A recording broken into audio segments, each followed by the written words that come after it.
Tesla is going to let you vote on Supercharger locations. Smart. Let's do that. Because guess what, Will? We need a couple more over here. In this region? We talking about up here?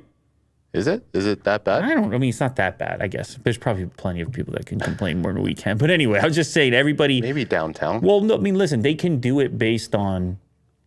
Once you're taking the votes in, you're going to be efficient at deployment because you can see the actual volume of requests. It's lovely stuff. Supercharger network.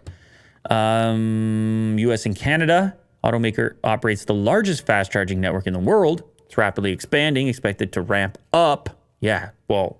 It's got to meet the criteria of all these record sales, shipping all these units. To accelerate deployment, Tesla is doubling its Supercharger design team in Canada. It's an interesting... I don't even know where they work out of. Markham? I don't know.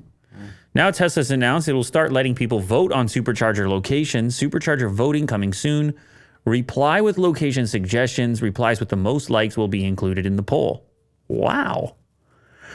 They're using Twitter as well to do it, which is good. But I would think you might need something a little bit more formal because, I don't know. Tallying likes on weird. Twitter seems maybe just do a poll.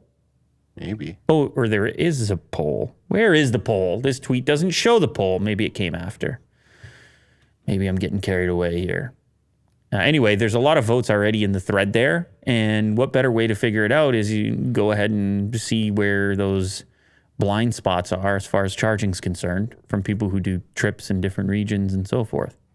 It's a thumbs up for me as long as they can execute. Yeah. Figure it out. People want charging stations and so forth. I rarely go to I don't need to really go to charging stations.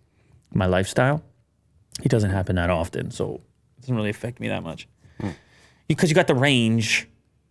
You got pretty good range on those things for my lifestyle. Yeah. Like that, the range anxiety thing is not really played as much of a role in my day-to-day.